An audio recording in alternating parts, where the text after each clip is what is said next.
We are live. Good evening, everybody. Thank you so much if you are here. I'm so excited about this evening session.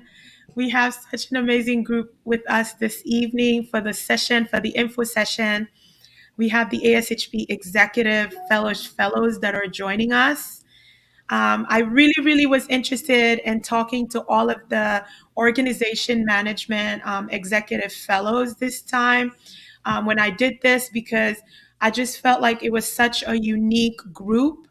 And unless you've kind of had someone, a preceptor or a friend who's talked to you about the opportunities that all of the professional organizations have, you have no idea that this exists. Like you've no clue. Welcome, Sageal.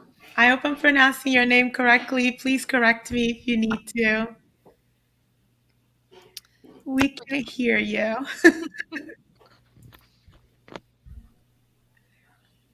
Let's see. It's okay. It takes it like some people a few minutes to join us anyway.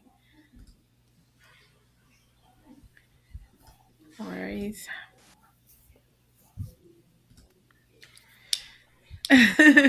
It's okay. She's troubleshooting, but Sageal. Sageal. Thank you, Taylor. No problem. Yeah. Sageal, let us know. We still can't hear you. Sorry. So thank you, everybody. If you're watching us live, thank you so much. I get paranoid that like what's happening to Sageal right now could be happening to me. So if there's anyone who's here and you're watching us live, giving us a sound check and just letting us know that you can hear us clearly, I'd greatly appreciate that. I want to go ahead and just start with a little bit of introductions. We can't hear you still. Sorry, Sageal. Sorry. I want to start with introductions. Autumn, can you please start by introducing yourself and a little bit of background about yourself so far? Sure. So my name is Autumn Peenard. I am a recent graduate at the University of New Mexico College of Pharmacy. There I did a dual PharmD MBA degree. Something that's a little bit unique about me and my path to ASHP is I actually worked as a technician for about 15 years before I applied to pharmacy school, so I went more of a non-traditional route. Yeah. I discovered ASHPs during my first year of pharmacy school, so I actually wasn't that familiar with the organization beforehand. And I did a summer internship at ASHP summer of my first year. And so that really introduced me to association work. That's where I discovered the fellowship and learned more about it. And, you know, I really knew at that point in time it was something that I was likely going to be interested in down the line. So I stayed really involved with the ASHP as a student. So I was a chair and vice chair of the Pharmacy Student Forum Executive Committee the last 2 years. And I also was quite involved with my local SSHP. So I kind of lived and breathed ASHP throughout school. So I really knew this was what I wanted to do. But I'm so happy that you're speaking with us today and we're able to share information about the fellowship, because without that experience, I don't think I would have known about this opportunity. So Yeah. Thank you so much. Wow, 15 years. I was a tech for 6 years before returning to pharmacy school as well. So yeah. I get that whole vibe of non-traditional. I completely identify with that. Yeah. That's awesome. So next we'll have Taylor. Please share with us a little bit about yourself. Sure. So my name's Taylor Lindsay. I graduated from Florida A&M University in 2020. One part about my pharmacy journey I like to be transparent about is when I applied for residency after pharmacy school, I did not match in phase 1 or phase 2. Oh, wow. And I think for some people that sounds like their worst nightmare. And at the time, that was, I felt very bad and I wasn't sure what I was going to do with my career. But I really like to emphasize perseverance and persistence for students. So for me, once I didn't match, I took the time to reach out to programs I interviewed with and preceptors to get solid feedback on how I could improve in the future. And through that feedback, I worked with professors. I have two papers published in like peer-reviewed journals. I also got my teaching certificate from the University of South Florida. I was involved in school, but I didn't have the most leadership experience. So I did take the time to volunteer with the Florida Society of Health System Pharmacists in that gap year, in addition to working to gain experience. And then from there, I applied for residency again, and I matched to Providence, to a residency program in Oregon with Providence St. Joseph Health. So I just finished my PGY1 residency, and that was out in Oregon. And in residency, initially when I started, I had a lot of like clinical focus. Like I was like, I'm going to be a critical care pharmacist, period. That's it. That's it. But I did have a management rotation during residency, and it really changed my perspective on things because I found it very beneficial to make a recommendation on rounds and see how it affected a patient. I love that. That's what everyone lives for. Yeah.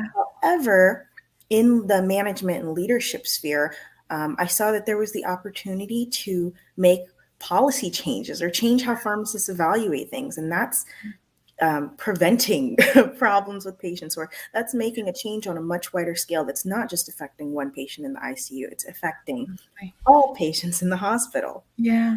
So during residency, I initially thought I thought critical care, and then I transitioned to maybe I would do a HSPAL, PGY2. Yeah.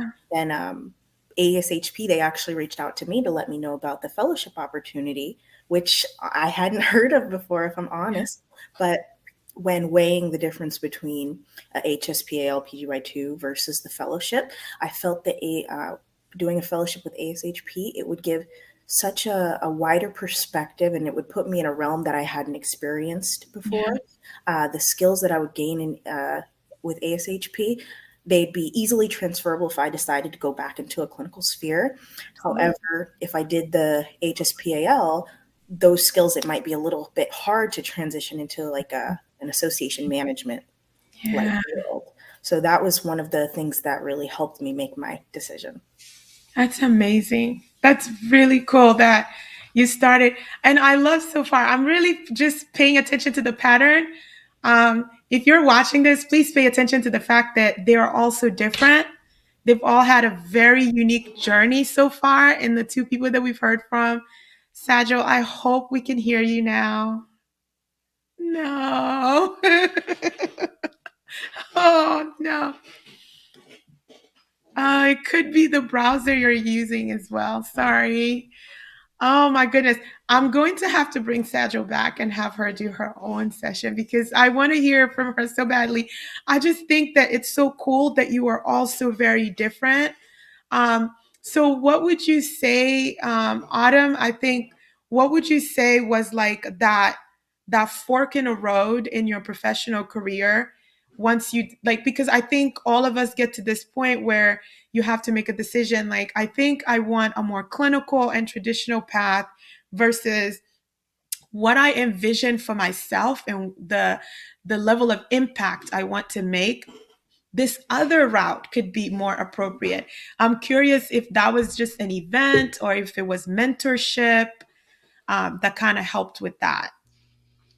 Yeah, so during my time as a technician, there was, there was a period of time where I worked for CVS Pharmacy. When they first opened up in New Mexico, I was able to start with their first store location. And I took on the role of field colleague trainer for the state of New Mexico, and for a period of time, the first about 5 stores in Utah. We helped open up that market. And through that position, I held more roles than just field colleague trainer, but I did all of the training and orientation for our new employees, both front store and pharmacy.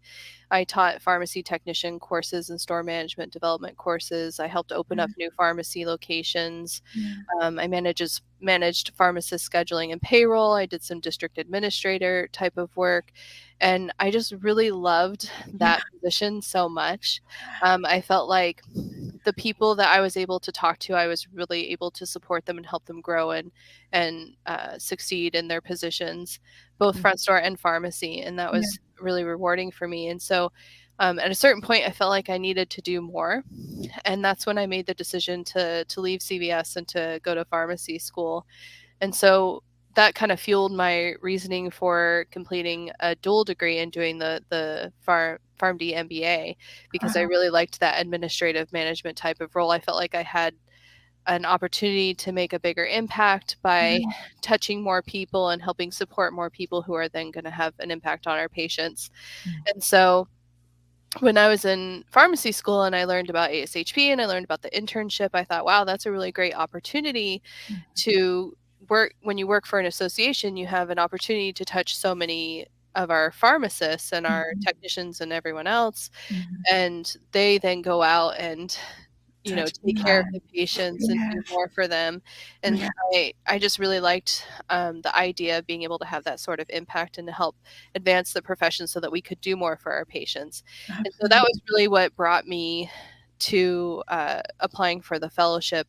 And, Taylor mentioned HSPAL. Funny enough, before applying to the fellowship, I was actually looking at HSPALs because I kind of felt like that was my path to get to ASHP. Yeah. But I kind of explored things further and took a leap of faith.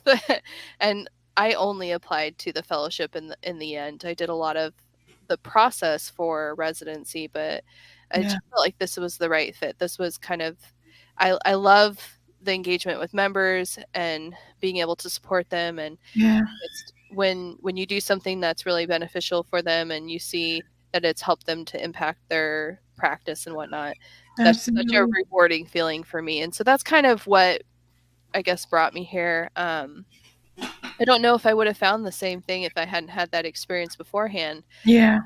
I probably would have gone a much more clinical route, but that's my path, I think. Yeah, I think it's great too. I mean, all of the background that you're describing with being a trainer and opening stores, helping establish stores, payroll man, all these different things. I think if you told anyone that, they would have probably guided you and say, you should check out executive fellowship programs. It just sounded like you had all the prerequisites lined up already. That's really cool and such a unique journey. So Taylor, I am really interested in what you would want a P1, a first year, a second year student pharmacist, because you touched on resilience a little bit, right? You talked about just staying true to that vision and that mission that you set out to accomplish. The first or second year student pharmacist that's listening in right now, and they're like, this all just sounds so intense. What is your advice for them? I think because you've been through it, it's traumatic to not match. When you talk to students, it really does sound like they truly believe this is it. Like their journey's been punctuated in a way that there's no way they could turn this period into a comma or a semicolon and keep going. So I'm really interested in what you could potentially have to offer the person that's just starting out in their journey. Sure. I have a couple things, like if I could go back to me as a P1, I think I would say one, to be more involved, and not just to be involved as, something on your CV, but being involved. I think it exposes you to opportunities that you wouldn't know about. It introduces you to people you wouldn't otherwise interact with, and it teaches you skills that other, students might not have. Correct. In addition to being involved, I think that just like not giving up and being perseverant is very important, because there are a lot of people, I think, who didn't initially match, and they said, okay, I guess it's not meant for me. And, they're working in maybe careers that they didn't initially want to, or they don't have a passion for the area that they're working in. And one thing about what I've done, it was hard and it was a lot of work, but I feel so much more professionally fulfilled, Yeah. having done the residency and right now in the fellowship. It's hard, but it's really fulfilling. And I think a third thing I would say would be, it's on the tip of my tongue, be involved and don't give up. I guess have an open mind and be open to other things.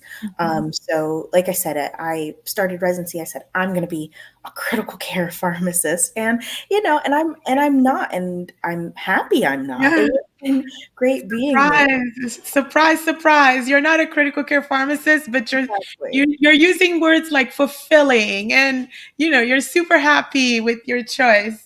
So it can happen. But it's about having that open mind and having the flexibility. Yeah. And flexibility, I think it also ties into being adaptable and Yeah. being able to pivot. Mhm. And whether that's adapting based on feedback that you get, or kind of changing the path of your career once you develop more skills and realize, okay, maybe this is where I'm more talented. Yeah. So I think those are 3 things that are really important, and not just like from transitioning to student to pharmacist, but also just in life overall. In life, in life in general, right? This change is constant. I still want to try Saja. Saja, say something. You're on mute this time, though. It tells me you're on mute.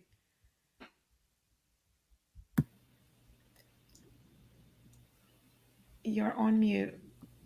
I think she might have also joined by her phone to try to do the audio. Can't. Okay, it says you've muted yourself. I'm sorry. I'm trying to see. Oh man. Her phone, her second device, is in the backstage. Oh. Let's try this. Yeah, that does say that you're not muted. Still don't have you say. No. Nope. Oh, I'm so sorry. I'm so sorry. She's just like, I'm trying everything and I can't get in. So let me see. So can you guys talk? I wanted to make sure we kind of went back to this as well. HAPLS. Is that what you guys said? There's an acronym that you both said you explored in health systems, right? It's HSPAL. So I put the letters out. HSPAL. Yeah. What is HSPAL? It's Health System Pharmacy Administrative and Leadership. Okay. So it's there's a lot of programs out there that are 2-year programs for HSPAL, and depending on the program, they might have their first year be kind of a traditional PGY 1 year, and then your second year is where you do the admin and leadership portion of that. Yeah. There's also some programs that offer just the PGY 2 portion by itself, which is what Taylor was looking into. Myself, I was looking into a 2-year program. A lot of those 2-year programs also offer a master's degree component to it. And there's a lot that kind of group together, and you have a lot of classes with a lot of HSPAL residents from more than just your system. They could be from others, like UNC is kind of a hub where there's a lot of groups that come together and do that master's program through there. But, they all offer kind of different experiences, and you really have to kind of look into them to see, because they're not all the same. All the same. Yeah. So it's not one size fits all. Okay. I don't think I have ever heard it called I've ever heard called that. I'm always just like, you should look into a PGY and PGY2 health systems and leadership management. It never even connected in my mind that the acronym you guys are using correlates to that. Thank you for teaching me something new today. What is the application process for applying to the Executive Fellowship program at ASHB? Because, I thought it's through forecasts. I'm learning that's not the case. Yeah, no. So funny enough, the application for the ASHP fellowship is not through any of the residency process. So everyone's familiar with forecasts, and that's where you go and apply for your residency programs. Actually, you just can go to our website, and there's a direct link there to the application, which will take you to our actual ASHP job board. Gotcha. The application is actually open now. We are accepting applications through January 2nd. Okay. And then from there is where we start to complete interviews. It's usually a 2-round interview process, and then we make decisions before the match.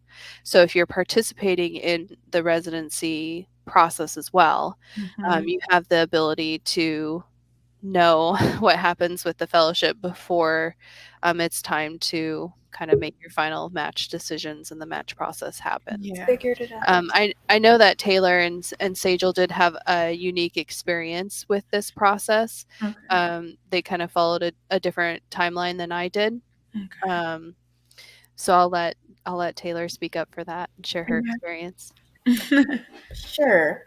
So my process, like Autumn said, was a little bit different, and it was a little bit abbreviated.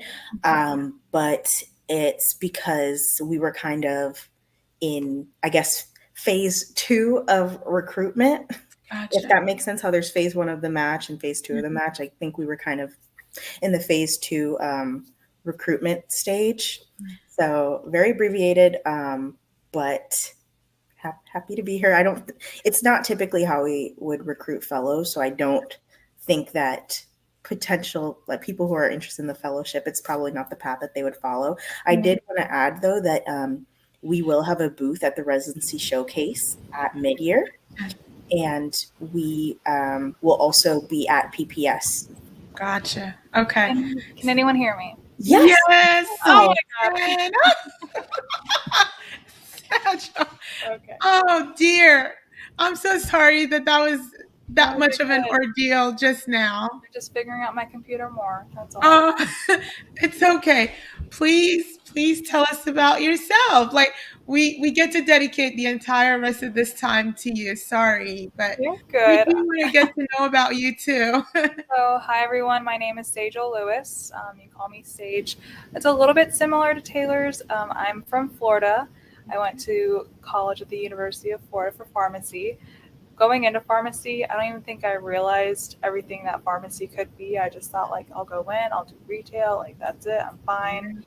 And then I had a hospital rotation. Even then, I was like, okay, I don't know. I think I'm still okay with retail. I'm not as competitive as all these students. And then I did my Abbeys, and again, I had a retail, and I was like, I can do this. But then I had a hospital rotation and ICU, and I was like, this is awesome. And all my preceptors, my retail, my hospital preceptors are all like, you should try. And I was like, they're like, well, like, you don't want to regret anything. So I was like, okay. And it was the very first virtual mid-year. So they actually dropped the fees. So I was like, okay, like smart, like be smart, like just go try. Yeah. So I ended up interviewing a couple places out of state and in state, and I ended up actually not matching in phase 1. Really? And then I didn't match in phase 2 either. And so I was just like, I'm not wasting money on the scramble. I can't do this. Yeah. And then actually in my hometown, there was a program in candidate status that was doing a second year, like a second round of students. So I was able to get into that program. So they were in the process of getting accredited by ASHP. So I kind of got to see that whole process. And so now being at ASHP, it's kind of fun to see how it all turns out on the other side. Yeah. But since I was in candidate status, I was allowed to apply for second year programs. Like Taylor, I was interested in critical care again and also HSBALs. So I had a couple of interviews. I wasn't successful for phase one. I was like getting into gears for phase two. Yeah. And all of a sudden, out of like the heavens, like got a random email from ASHP that was like, "Hey, like, are you interested in like executive fellowship?" And I think Taylor touched on this. Like, we'd honestly never heard of it. I was like, "Is this a scam?" Yeah. But then we just ended up reaching out, talking to everyone, and I think it was like almost the day that we had to like put in our match results or our choices for phase two. Oh, And I was like, I can either do this or I can try like this fellowship. I'm like, this is such a unique experience. yeah. I was like, let me just try that. And now we're here. Yeah, we're here. And it's so great. Wow, that's amazing. I feel like I'm gonna have to reach out to you guys because I am getting a whole group of people together that have these I didn't match stories to share because I'm so happy to see that we are becoming more comfortable as a profession talking about the fact that it didn't work, like plan A didn't work out, but plan B turned out to be super sweet. So I'm not mad that I didn't give up and went for plan B. So I think it's really interesting. Like, and all of you who are watching, I'm not kidding. If you're going to be in the trenches, it has to be, it's a marathon, not a sprint. Like, as things unfold, you just have to want to keep going and want to keep going. I've been asking everybody this question, and it's pretty much because I think that what you pick up along the way when you're going through all of this journey is super important to people that are preparing to embark on similar journeys. So I want to start with you, Sage. Like, what is your wisdom from your journey? What would you have that you would share with someone who's coming, like it's October 10th, like it's about to start. The pharmacy Hunger Games kicks off very soon. So what would you have to tell them about what you learned that you want to share, or something you'd like them to keep in mind as they kind of embark on this journey to securing a position somewhere they want? I would start with, I'm not sure which year we're talking about, but as soon as you think that you want to do residencies, you just need to start preparing like your CV. You need to get active in like associations and organizations, try to get publications. I think that's what hurt me. I didn't realize till later that I wanted to do that. Gotcha. And if you know your GPA is under 3.5, you definitely need all that because they start weeding out if you're under Yeah. 3.5. I would say have backup plans on backup plans. Try not to get too down on yourself. As I said, I didn't match originally, and all my friends matched around me, and I was like, ugh, ouch. But honestly, just along the way, I know not everyone has faith, but I just tell myself, I'm like, God had a plan. Yeah. God didn't want me to get that residency or that residency or Yeah. that residency. He wanted me in Maryland to have this experience. Definitely keeping your eyes open and always apply. I'm not sure if anyone's touched on imposter syndrome or like during this whole thing, but I know that at first I was like, I really felt like I had imposter syndrome while I was here, and everyone's like, well, at least you applied. Some people don't even have it into them. Yeah. So I think that's the big thing. Yeah. We were talking to one of our supervisors, and they said that when women look at like the job responsibilities when they're applying, if they see, they'll apply if they see like they meet 90%. And then men, they see, oh, I meet 50%, I'll go ahead and apply. So literally just apply to everything. You never know what you could get. Yeah. I'll leave it at that. Yeah, that's such good advice. I have to say, I'm guilty of that. I do look at the list and I do compare the list to what I already have. And I'm like, yee, I don't know. This may not be a fit for me. So I think that's advice for me too. So thank you. Um, Taylor, what's your wisdom from your very unique journey as well? Mine is very similar to Sageal's, where it's like, don't count yourself out, because this fellowship initially, when I got the email saying, consider applying or consider talking with ASHP about this, at first I said, I'm not going to contact them because I'm not good enough. Mhm. And I think a lot of people, they have the I'm not good enough, I'm not experienced enough, I'm not Mhm. what they're looking for. Mhm. But when you say that, you're 100% not going to get the chance. Yeah, Whereas if you apply, your chance of getting that opportunity goes up by 50%.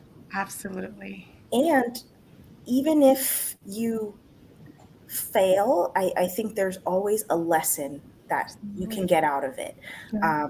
There's always something that you can learn in a way that you can improve yourself.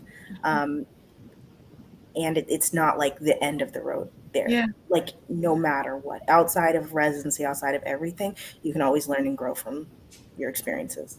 Such great advice. Thank you.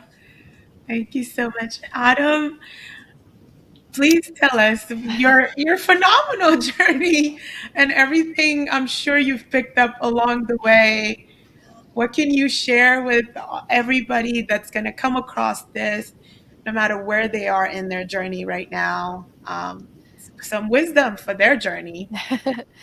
Yeah, I don't know if I really have much more to add. I think the biggest thing for me is exactly what Taylor and Sageal said. Like, don't count yourself out. Say yes to every opportunity. If you're even just a little bit interested in something, go for it because you never know Yeah. what you're going to get. When I worked at CVS, I went for the field colleague trainer position. Didn't think I was going to get it, and I got it. When I applied for the internship, I thought, oh, I'm a measly old P1. I don't know anything yet. And I got the position, and it was such a wonderful experience. And those little things where you just take a chance, those are often those life-changing moments and those things that really steer your path. So, don't be afraid to say yes to opportunity no matter where it's at. If you're a P1, a P2, and you're just getting started and you haven't done a lot with organizations, don't be afraid to just put your name out there and Yeah. say, that seems interesting to me. How can I help? And that'll help to shape your future. Mm. So, try to ignore the imposter syndrome and just go for it because Yes. we all have it and it's not going to go Yeah. away. And we all have. And I think that's what like one of my mentors told me is like the vision of that person you have in your head who just seems like they don't have imposter syndrome, trust me, they have it. It's about how we're all handling it and how we all figure out to adapt to it, to deal with it, to address it in its infancy so it doesn't take hold and get in our way. So I try to remember that advice as I also continue to grow in my professional career. So everybody, I just want to say thank you so much and express like my sincerest gratitude to all of you for taking your time this evening to join us. And Sage, thank you for your persistence. I just love it because this was like a real this was a real example of like I will get on here today. So it speaks volume to your persistence and your resilience. Thank you so much. I will definitely be reaching out to you guys. I think your stories are going to be powerful and can definitely help someone else prepare for the outcome, no matter what it is, and for them to know that it works out. No matter what the outcome is, it's going to work out for the best in the end. And seeing examples of that could be really empowering. For those of you who just have just come in, all of these ladies will absolutely be at the ASHP showcase.